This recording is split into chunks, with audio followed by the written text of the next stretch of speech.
Olá, meu nome é Sebastião Ernesto, sou médico anestesiologista e vou falar sobre anestesia para cirurgia vascular, aula 2, cirurgias da aorta. A cirurgia de aorta é uma das cirurgias que apresentam o maior desafio para o anestesiologista. É importante que haja conhecimento por parte desse profissional da fisiopatologia envolvida na arteriosclerose, causa principal dos fenômenos obstrutivos arteriais, assim como das comorbidades eventualmente presentes, como diabetes mellitus, hipertensão arterial, dislipidemia e alterações pulmonares decorrentes do tabagismo, que é frequente no paciente que se apresenta para esse tipo de procedimento. Conhecimento dos passos da cirurgia também é de fundamental importância, uma vez que esses pacientes apresentam alterações hemodinâmicas importantes e frequentes, cíclicas, durante a cirurgia, tanto devido a sangramento quanto a clampeamento e desclampeamento, que além dessas alterações hemodinâmicas também levam a alterações metabólicas importantes. Os recursos de monitorização devem ser de conhecimento também desse profissional, assim como a interpretação de seus resultados. São pacientes de maior risco, tanto em relação à própria cirurgia, quanto em relação às comorbidades e às causas da própria patologia cirúrgica. O aneurisma de aorta se apresenta ou na aorta torácica ou abdominal ou tóraco-abdominal. A frequência maior de apresentação é a abdominal, numa relação de 9:1 em relação ao aneurisma torácico. E nas situações de apresentação abdominal, 85% dos casos são de apresentação infrarrenal.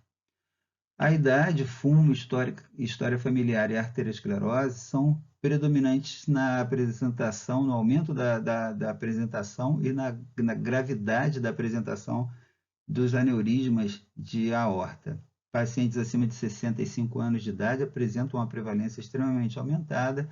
O tabagismo é um fator também de complicação nessa patologia, aumentando a incidência e a gravidade do aneurisma. A história familiar deve ser de conhecimento da equipe, e a arteriosclerose, que é uma das causas principais, se não a principal causa de instalação de doenças arteriais obstrutivas, também contribuindo para a apresentação de aneurismas.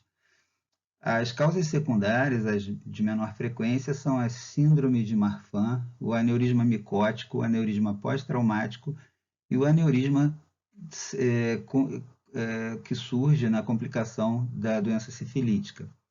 A elastose é a base fisiopatológica do aneurisma arterial, sendo a definição a degeneração da camada média e íntima, que leva a enfraquecimento da parede arterial, que vai se enfraquecendo progressivamente e levando a um aumento do diâmetro da artéria, com agravamento pela inflamação crônica que se instala e aumentando progressivamente o risco de ruptura dessa parede enfraquecida.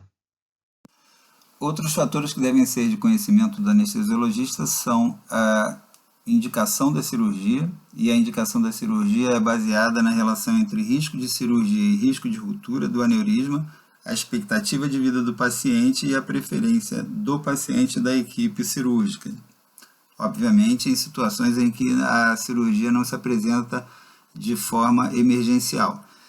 É importante o conhecimento das frequentes nuances e alterações de fenômeno de isquemia e reperfusão, que levam a alteração tanto hemodinâmica quanto metabólica nesses pacientes, com alteração do equilíbrio ácido básico e eletrolítico, devendo ser monitorizado e corrigido adequadamente.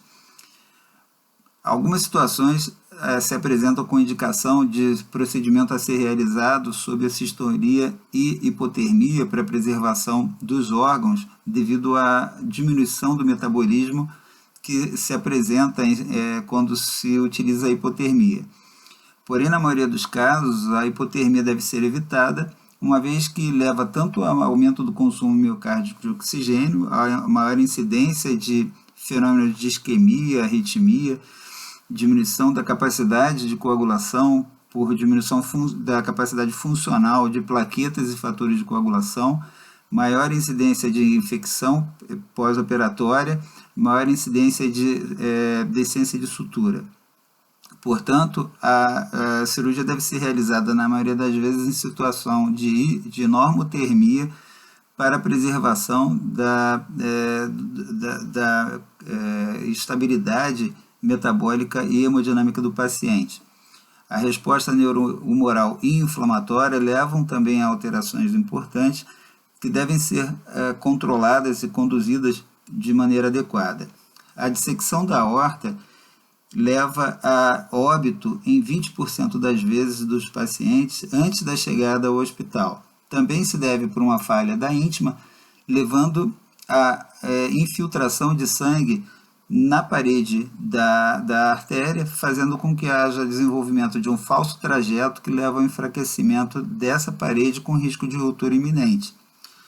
Situações de aneurisma de aorta com menos de 14 dias são consideradas situações agudas. A partir de 14 dias, então, o aneurisma é considerado crônico.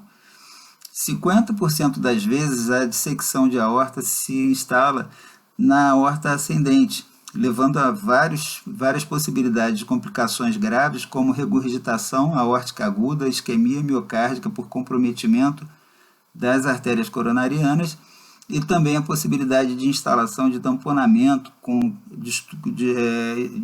perda do equilíbrio hemodinâmico de maneira grave. A cirurgia pode ser realizada tanto por via endovascular como aberta. Na maioria das vezes, ela atualmente é realizada por via endovascular, e algumas situações, como as situações emergenciais, principalmente na instalação de aneurisma de aorta ascendente, há necessidade da cirurgia realizada por via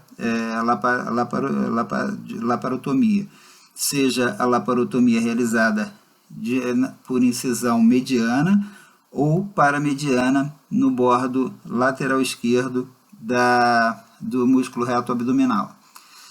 A figura representada nesse diapositivo tem três representações de aorta. A primeira apresenta o aneurisma infrarrenal, a letra B apresenta esse aneurisma resolvido cirurgicamente por via aberta, e a letra C é a resolução endoscópica com instalação de prótese, que é instalado na região infrarrenal da aorta e envolvendo as duas ilíacas.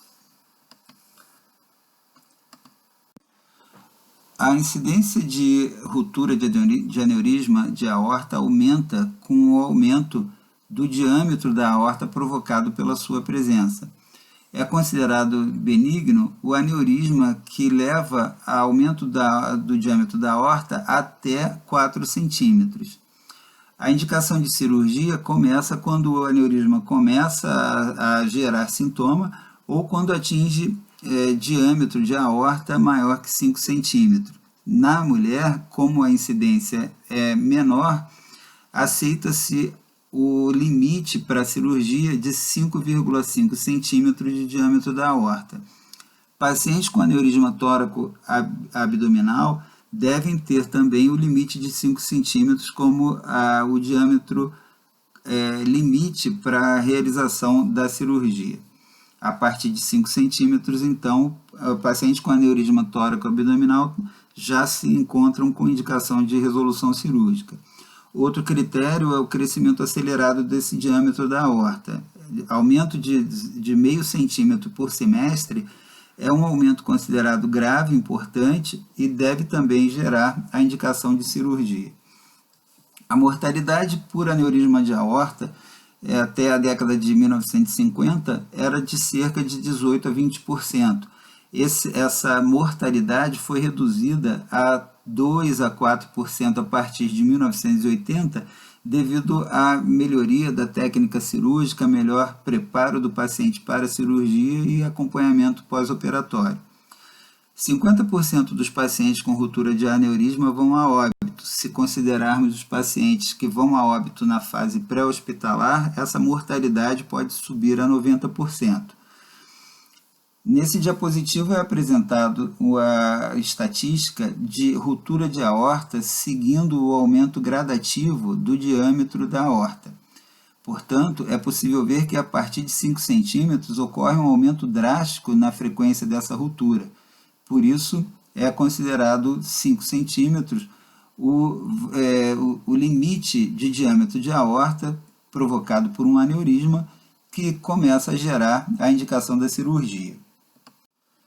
As complicações aortoilíacas manifestas ou por doença obstrutiva ou por aneurisma vão levar com frequência a alguns sintomas e levando ao risco de comprometimento isquêmico importante. A apresentação de claudicação é indicação de cirurgia, assim como a apresentação da dor isquêmica, e se não tratada adequadamente ou em tempo hábil, pode levar à apresentação de gangrena isquêmica com a indicação de amputação. Portanto, o diagnóstico deve ser acompanhado de tratamento clínico nos casos iniciais e cirúrgicos nos casos mais graves.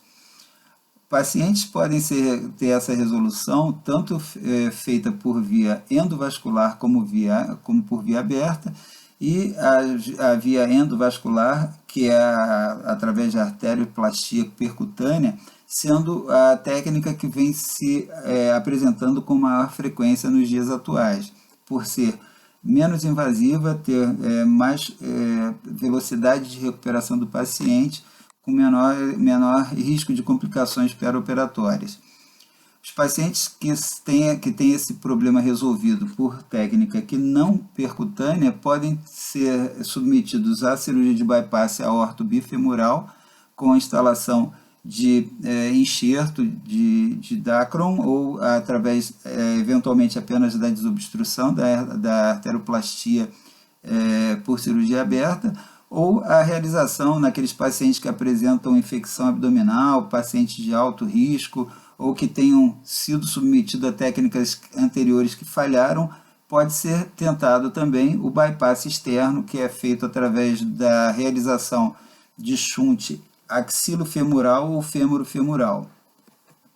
A insuficiência arterial visceral leva a comprometimento circulatório com prejuízo de vários setores, principalmente o comprometimento do fluxo sanguíneo renal. A arteriosclerose da artéria renal, mais frequentemente extensão da arteriosclerose aórtica, tem o comprometimento obstrutivo em sua porção proximal. A displasia fibromuscular, menos frequente que a arteriosclerose, tem o comprometimento obstrutivo em região mais distal da artéria renal. De uma forma ou de outra, a obstrução da artéria renal leva à ativação do sistema renina-angiotensina-aldosterona, com aumento da pós-carga e aumento da retenção de líquido, que levam a aumento da pressão arterial, com comprometimento da hemodinâmica e podendo levar, inclusive, a insuficiência cardíaca congestiva e até edema agudo de pulmão. O comprometimento obstrutivo bilateral pode levar com mais frequência à insuficiência renal. Durante o clampeamento da aorta, a proteção renal pode ser feita através de bypass aorto-renal para a manutenção do fluxo sanguíneo renal. Em alguns casos, a realização de shuntagem extra-anatômica através de conexão hepato-renal ou espleno-renal também pode ser uma alternativa em alguns casos. O procedimento percutâneo, como foi dito, é realizado com muito maior frequência hoje em dia, tendo suplantado em muito a cirurgia aberta. Alguns procedimentos mais complexos são realizados pela produção de enxertos personalizados, produzidos a partir de imagens tridimensionais da anatomia do paciente, com produção de shunts de enxertos ou fenestrados ou possuidores de ramos que vão se anastomosar as artérias segmentares e artérias designadas a órgãos, como, por exemplo, mesentéricas, as renais, etc. O clampeamento e enxerto dessas artérias mesentéricas, celíacas, São atividades mais complexas que podem, quando não bem executadas ou quando falharem em sua realização, levar à necrose de alça. O comprometimento dessas estruturas pode levar ao aumento da mortalidade em 7 a 18%. São consideradas as lesões complexas os aneurismas que são de desenvolvimento infrarrenal, justarenal, suprarrenal ou os aneurismas tóraco-abdominais, que são aqueles que levam ao maior risco de comprometimento da função renal. A presença do clamp aórtico leva a alterações fisiopatológicas importantes, tanto relacionadas à parte hemodinâmica quanto relacionadas à parte metabólica. O clamp ele diminui o continente vascular, faz com que o volume sistólico seja distribuído num território arterial mais reduzido e o retorno venoso desse conteúdo ao ventrículo direito se dá de uma forma mais acelerada, uma vez que o conteúdo que é ejetado pelo ventrículo esquerdo é principalmente mantido nessa circulação acima do nível do clamp. É importante, então, que haja cuidado para que não se eleve excessivamente a pressão arterial, já que essa elevação da pressão arterial vai acontecer devido a esse aumento relativo da volemia central do paciente. Portanto, aumento da pré- e pós-carga com sobrecarga ventricular e risco aumentado de isquemia. A volemia ela é mantida, porém o continente vascular é reduzido pelo clamp. A presença desse clampeamento, então, leva à ativação do sistema nervoso autônomo e a aumento da pressão arterial consequente tanto aos fatores mecânicos quanto aos fatores neurohormonais. Esse controle deve ser feito através do aprofundamento da anestesia, assim como da utilização de drogas vasoativas que fazem o controle na redução dessa pressão quando ela se eleva excessivamente. Porém, uma outra preocupação se instala uma vez que, devido ao clampeamento, a perfusão na região abaixo do clamp se reduz acentuadamente.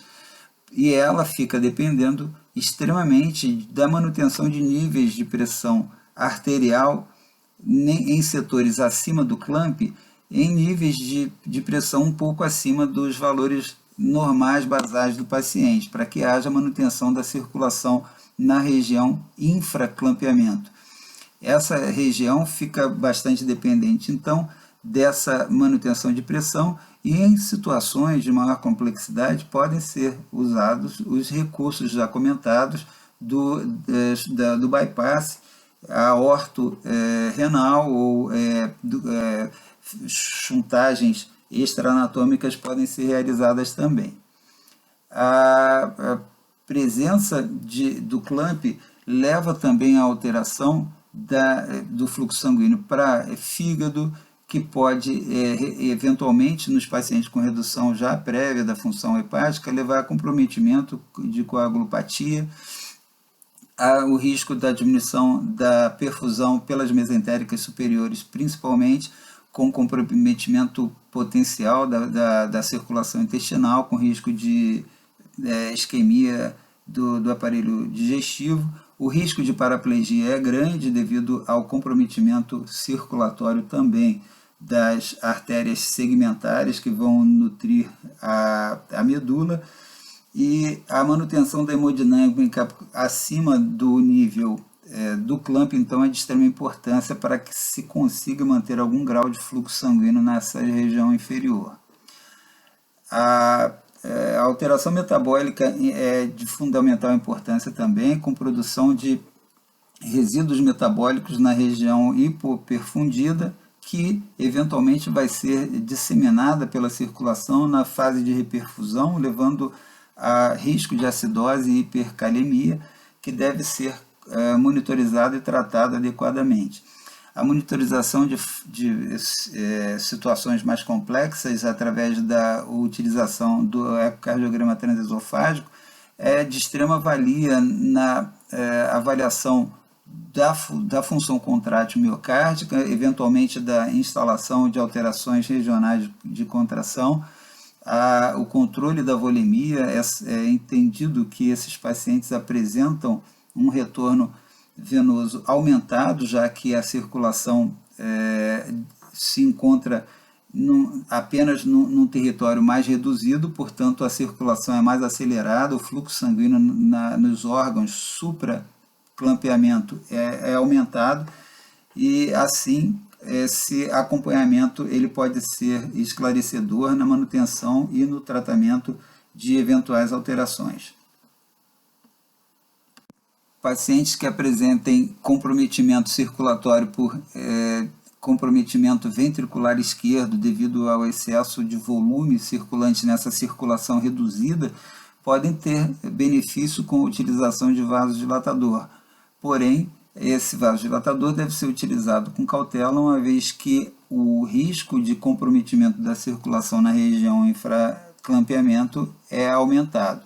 É importante também lembrar que a extração de oxigênio é reduzida, uma vez que a circulação se concentra num território mais reduzido, onde há um fluxo sanguíneo aumentado, uma perfusão aumentada naquela região supraclampeamento, e assim a saturação venosa mista ou central de oxigênio pode estar aumentada nesses pacientes, independente do estado metabólico global desse organismo.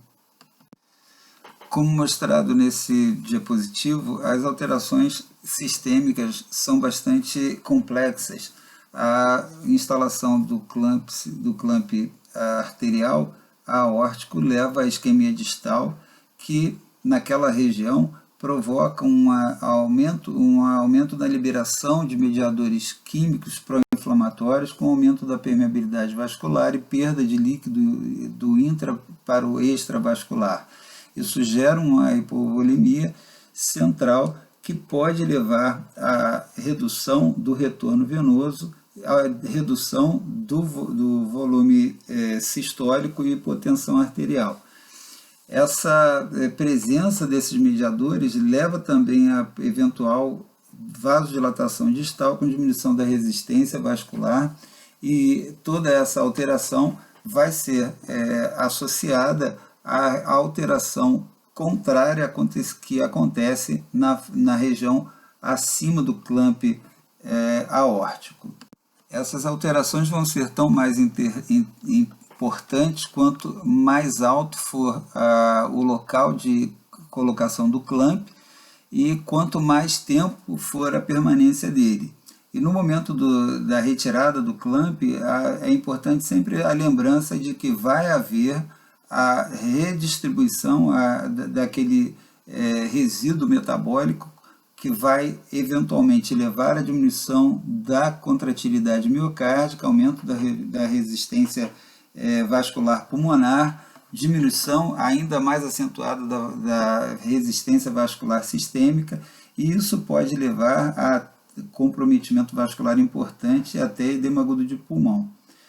É importante o acompanhamento par e passo dos tempos cirúrgicos, onde há uma importante contribuição do anestesista em alguns momentos cruciais, como por exemplo no momento da instalação de um enxerto endovascular ou de uma prótese, mesmo com cirurgia aberta, em que a redução momentânea da pressão arterial no momento da sutura, da anastomose, ou redução da pressão arterial no momento da instalação de um stent, faz com que haja uma maior estabilidade desse material protético, para que não haja deslocamento do mesmo. Pacientes que apresentem taquicardia, em algum momento dessa complexa evolução hemodinâmica intraoperatória, devem ter esse aumento da frequência controlado com drogas, eventualmente, de ação rápida, como, por exemplo, o esmolol. A frequência cardíaca ideal nesses pacientes, em torno de 60 a 65 batimentos por minuto, faz com que haja uma melhor preservação, uma melhor proteção miocárdica com menor consumo de oxigênio e maior oferta devido ao aumento do tempo diastólico desse paciente. Nos momentos em que há maior interação ou ativação autonômica com aumento importante de pressão arterial, é importante sempre aprofundar um pouco a anestesia e ou associar a drogas vasodilatadoras. E nos momentos em que essa pressão atinja valores inadequadamente inferiores, a utilização de drogas vasoativas para que se continue a preservação, a fluxo sanguíneo na região inferior ao clampeamento.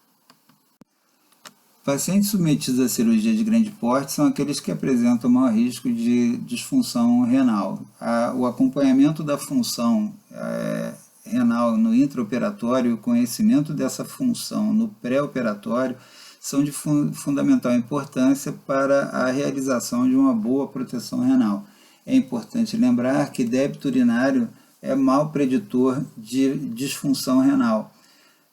Existem os pacientes que apresentam o aumento do débito urinário sem necessariamente apresentarem um bom fluxo sanguíneo renal. Portanto, é importante que haja uma manutenção do equilíbrio hemodinâmico para que se tenha o de melhor a oferecer para esses rins em termos de função, em termos de fluxo sanguíneo renal. A manutenção ideal de débito urinário em torno de 0,5 a 1 ml por quilo por hora é bastante interessante, mas isso é um conforto que muitas vezes ilude o anestesiologista na avaliação desse prognóstico de função renal no pós-operatório. Clamps infrarrenais levam ao aumento de 3% na taxa de disfunção renal pós-operatória, enquanto clamps suprarrenais elevam essa chance de disfunção para cifras em torno de 13%.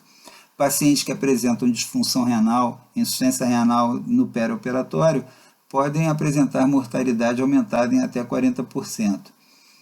Há um aumento na resistência vascular renal nos pacientes que apresentam clampeamento, e aqueles pacientes que apresentam o clampeamento infrarrenal apresentam redução do fluxo sanguíneo renal de 30% a 50%, enquanto no clampeamento suprarrenal esse fluxo sanguíneo pode ser reduzido em até 80%.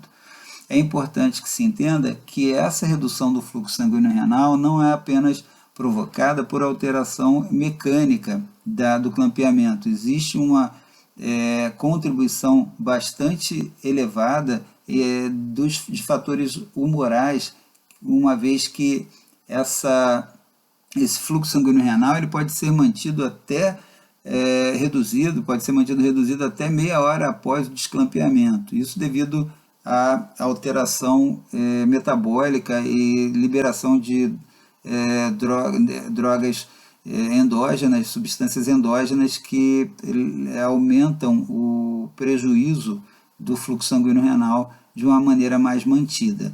Esse fluxo sanguíneo renal, durante esse período, ele é reduzido e ainda é desviado para a região cortical, levando à diminuição mais acentuada do fluxo sanguíneo no território medular, com aumento da chance de necrose tubular aguda. O fluxo sanguíneo renal ele é prejudicado e o prejuízo ele se mantém na fase de reperfusão devido ao mecanismo de isquemia-reperfusão. Ele tem o comprometimento acentuado ainda em relação à função renal devido a momentos de hipovolemia, quando acentuados e prolongados, ao risco de embolização e até o trauma durante o procedimento cirúrgico. Pacientes submetidos a clampeamento torácico apresentam redução do fluxo sanguíneo renal entre 83% a 90% reduzido. É uma redução muito importante e, como foi dito, não se deve apenas à alteração provocada pelo clampeamento, pela ação mecânica do clampeamento. Existe uma vasoconstrição que é provocada por mecanismos neurohumorais.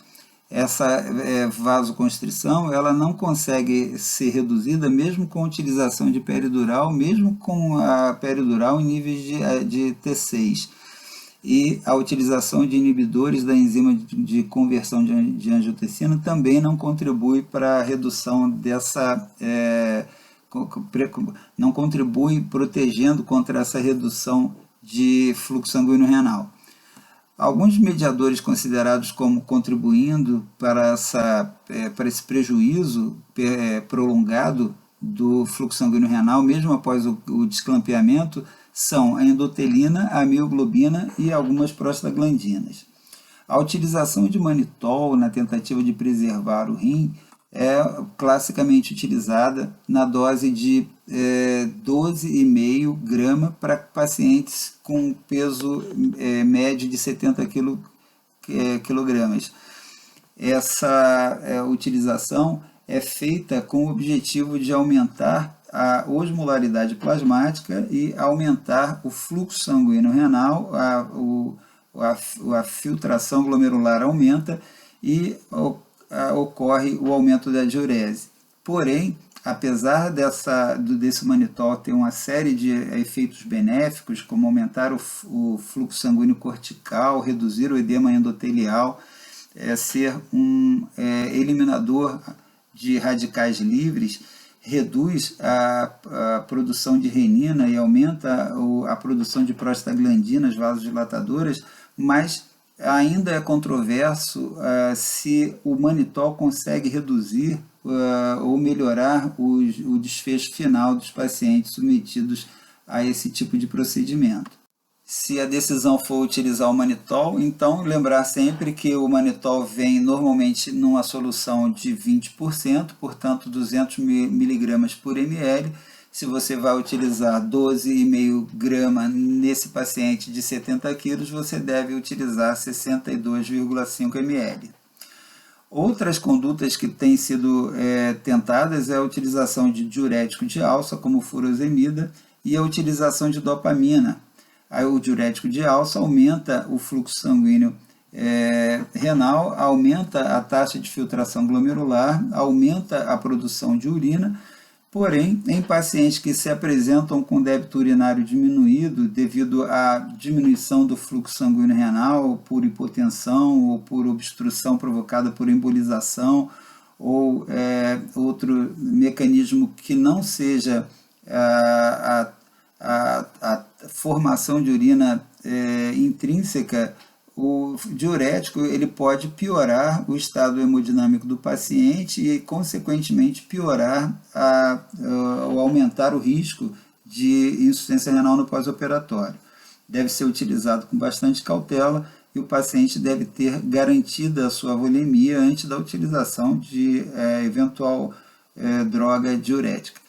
O uso de dopamina, que foi tentado também devido à sua ação em doses baixas em receptores beta, que fazem vasodilatação esplâncnica e aumentam o fluxo sanguíneo renal, mas também não conseguiu demonstrar melhora no desfecho desses pacientes que apresentam a diminuição do fluxo sanguíneo, do fluxo de urina.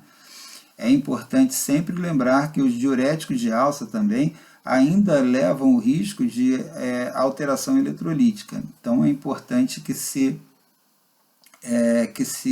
atente para esse fato se a opção for a sua utilização. E lembrar que a dopamina, se utilizada em doses maiores, pode levar a aumento do inotropismo, do cronotropismo, aumento do consumo de oxigênio em pacientes que já apresentam um status coronariano inferior. Então é bastante controverso hoje em dia. A utilização dessas substâncias deve ser relegada a condições e situações especiais. Sempre importante manter o status volêmico desse paciente. No manuseio desses pacientes é importante então conhecer sempre a reserva cardiovascular e coronariana para que se manipule adequadamente as drogas de controle hemodinâmico. Reduzir sempre a pós-carga quando há aumento excessivo da pressão arterial com aprofundamento da anestesia ou, eventualmente, a associação de nitroprussiato de sódio, manter a pré-carga, se a preocupação for a redução eventual da pré-carga em momentos de sangramento, a infusão de líquido para reposição, e, eventualmente, nos pacientes com excesso de pré-carga, nos pacientes que apresentam engurgitamento jugular ou aumento do líquido intrapulmonar, ou que, eventualmente, na monitorização com a ecocardiografia transesofágica, se constate aumento do volume diastólico final, a utilização de nitroglicerina para que se aumente a capacitância venosa.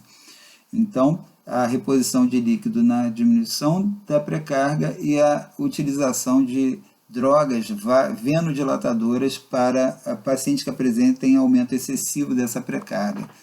E a manutenção do débito cardíaco de extrema importância para que haja estabilidade de fluxo sanguíneo, principalmente na região abaixo do clampeamento.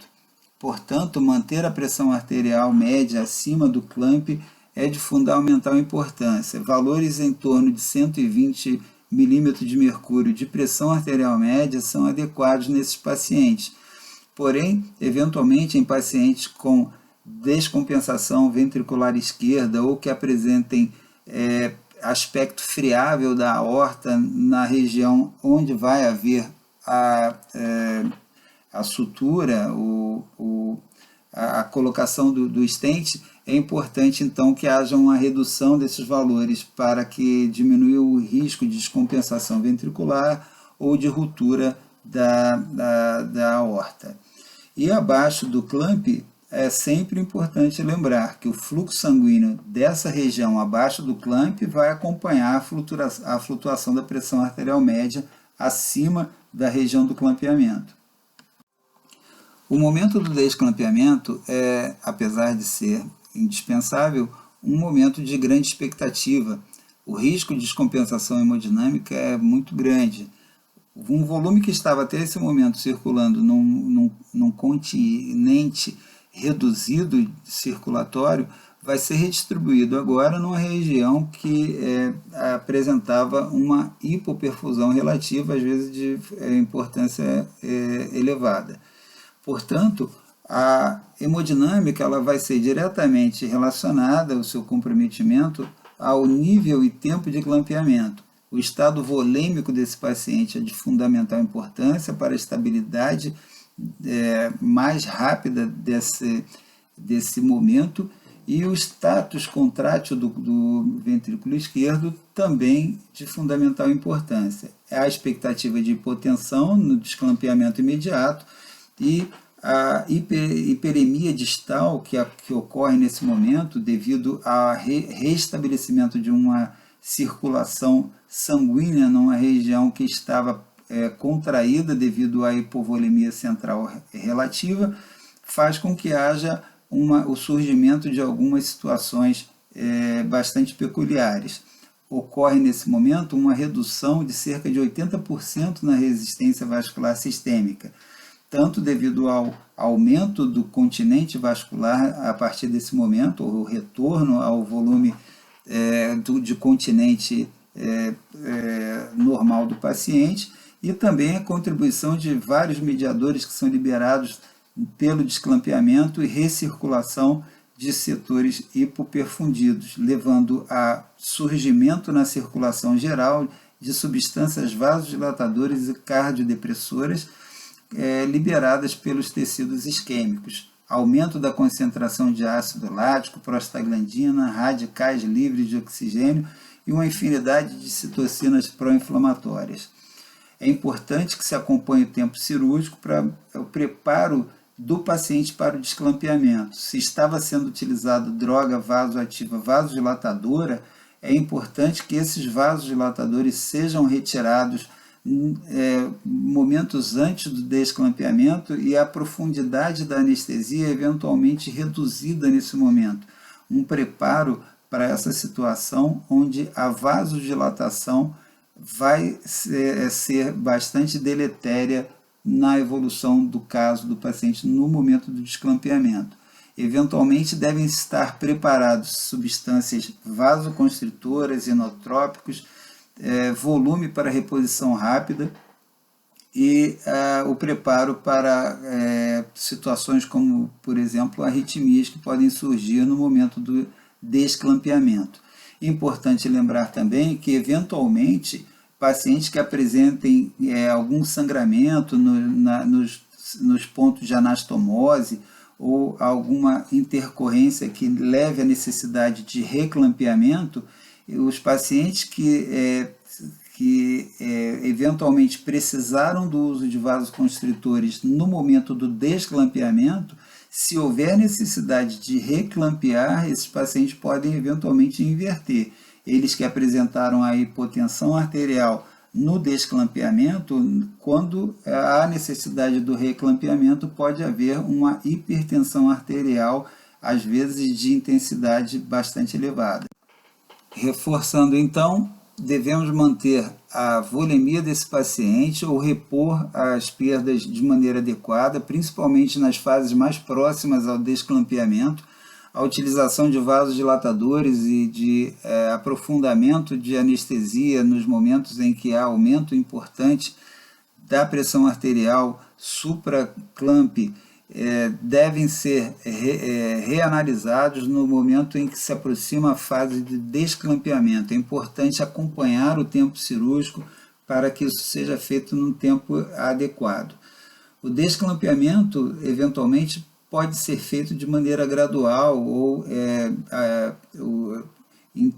intervalado, ou o desclampeamento, se houver descompensação importante, clampeia de novo, para controle da pressão e também avaliar no momento do desclampeamento se há hemorragia, se há alguma alteração na sutura e sempre atento para as alterações hemodinâmicas mais importantes que vão ocorrer eventualmente devido à liberação tanto do volume circulatório para um continente maior, quanto pela liberação de mediadores, como foi comentado.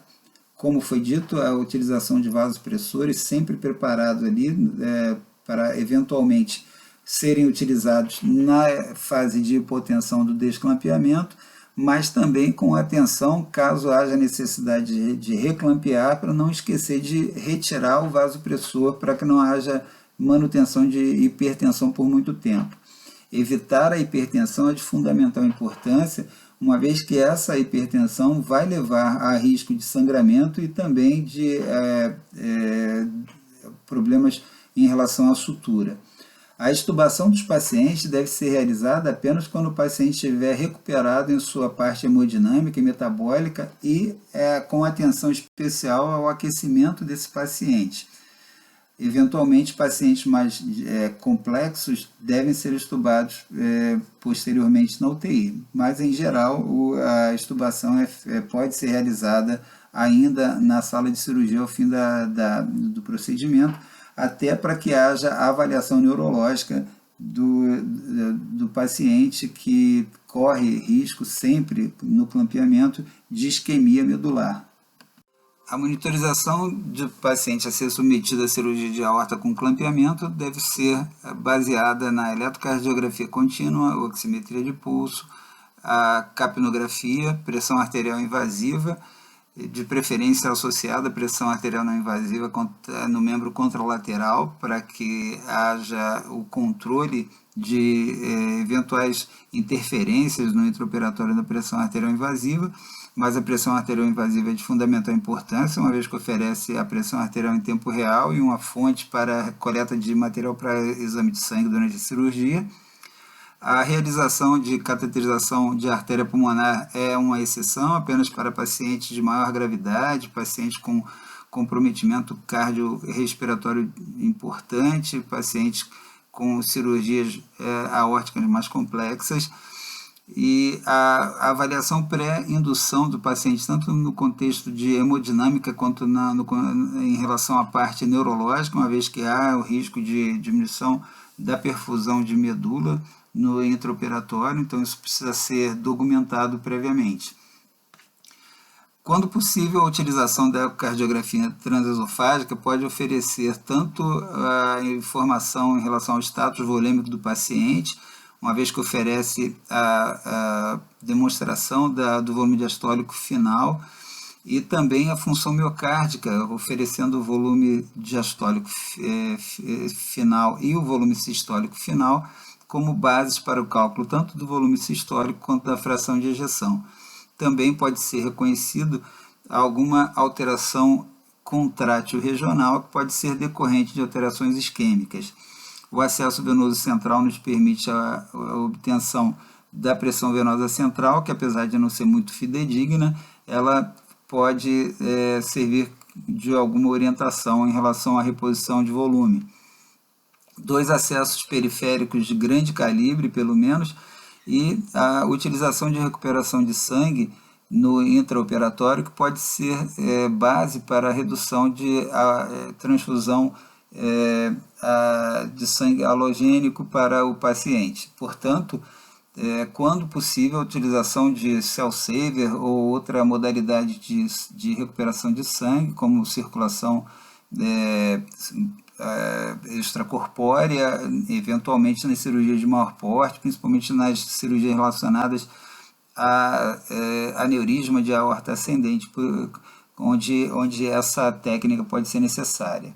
A utilização da técnica anestésica é bastante controversa, não há consenso em relação à superioridade de uma técnica de anestesia geral em relação à outra, e a associação de anestesia regional pode oferecer algumas vantagens, principalmente no controle da pressão intraoperatória, quanto também no controle da dor no pós-operatório.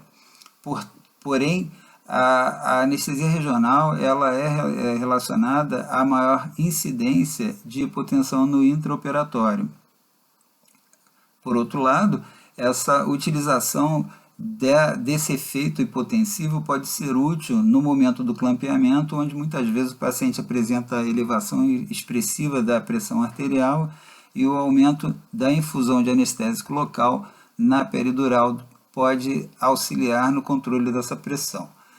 Há um aumento do consumo de líquidos e vasopressores nos pacientes que têm a associação da anestesia regional, e uma outra preocupação é a utilização de heparina no intraoperatório, que pode ser um fator complicador nos pacientes com catéter no espaço peridural.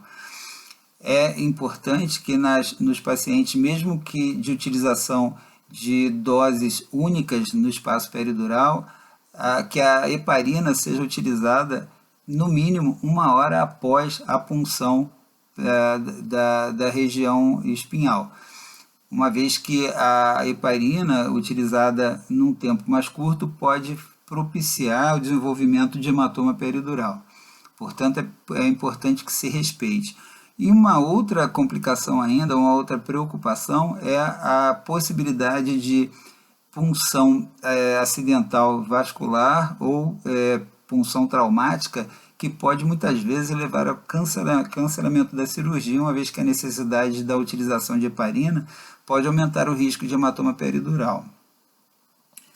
Em relação às técnicas de anestesia geral, venosa, inalatória ou balanceada, não há consenso em relação à superioridade de uma ou outra, como foi dito, e em relação à peridural, a relação com diminuição da dor no pós-operatório, podendo trazer algum benefício em relação à isquemia miocárdica. É importante o acompanhamento dos tempos cirúrgicos, como já foi dito, quando possível uma relativa ou uma leve hipovolemia no início da anestesia, para que se evite aumentos excessivos na pressão arterial no momento do clampeamento, mas a associação de vasodilatadores eventualmente ou de aprofundamento da anestesia, caso haja elevação importante da pressão arterial, ou a utilização de vasopressores ou inotrópicos, caso haja a queda importante da pressão arterial durante a manipulação cirúrgica, que pode levar a comprometimento da circulação, do fluxo sanguíneo no território abaixo do nível do clampeamento. Ainda é importante, como já foi dito também, o preparo do paciente para a fase de desclampeamento, com redução da administração de vasodilatadores e eventualmente reduzir a profundidade da anestesia para que se reduza o risco de hipotensão arterial importante após o desclampeamento.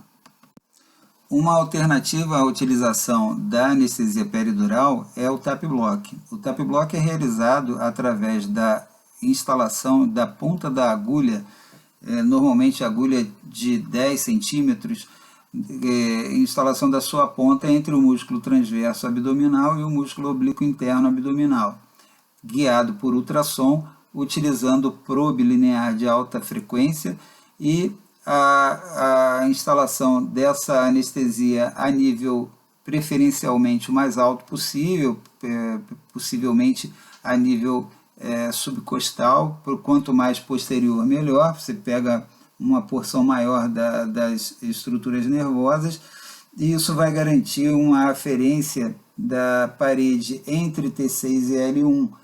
Essa anestesia, então, é feita com a administração de 20 a 30 ml de anestésico local, preferencialmente os de longa duração, como a bupivacaína, levobupivacaína ou a ropivacaína, em concentrações suficientes para analgesia, mas que não atinjam a dose tóxica desses anestésicos para os pacientes. Portanto, 20 a 30 ml aplicado de cada lado, né? A utilização do bloqueio bilateral garante uma analgesia mais adequada nas cirurgias de realização de cirurgia aberta.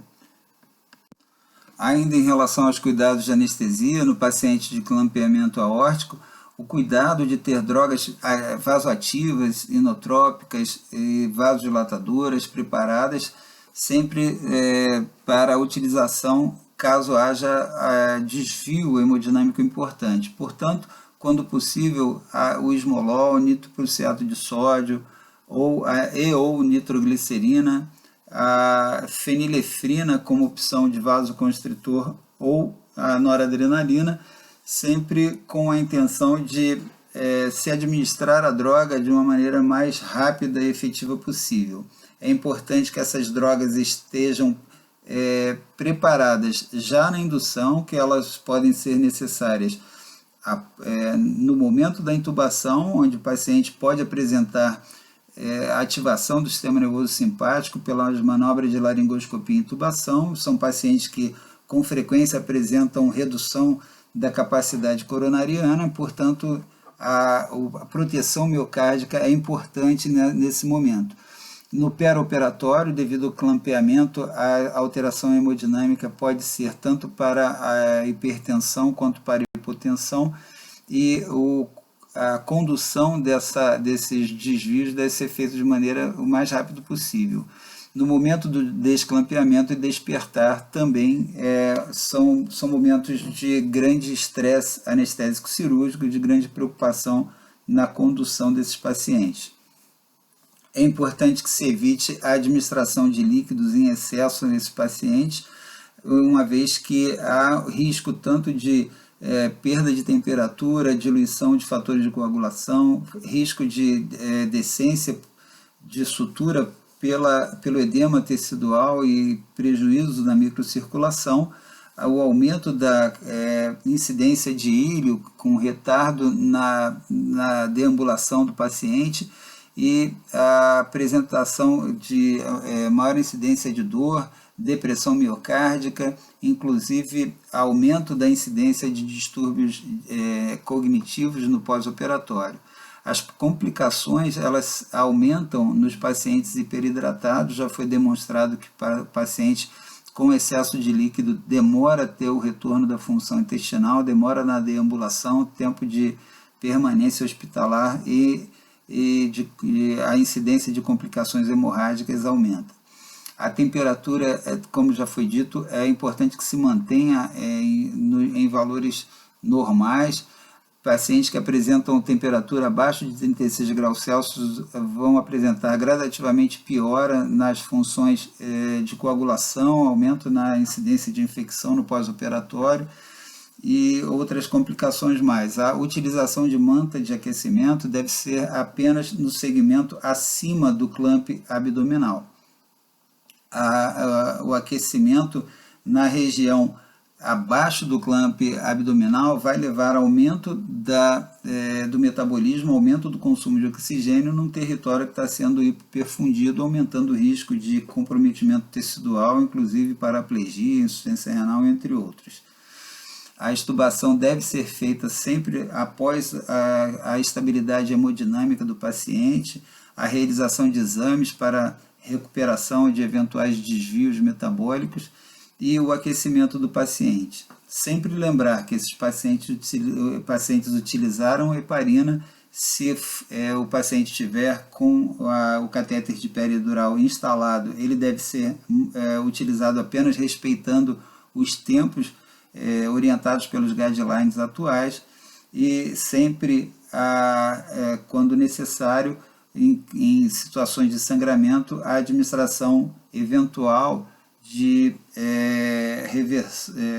reversão da heparina através da infusão de protamina na proporção de 1 mg de protamina para 1 mg de heparina. Eventualmente, isso é necessário, mas não é uma rotina a utilização da reversão da heparina, até porque a dose de heparina utilizada não é uma dose excessivamente elevada. Essas são as nossas referências. Terminamos aqui mais uma apresentação sobre anestesia para cirurgia vascular, a primeira parte de anestesia para cirurgia sobre a artéria aorta. Obrigado pela atenção, espero que tenham gostado do conteúdo.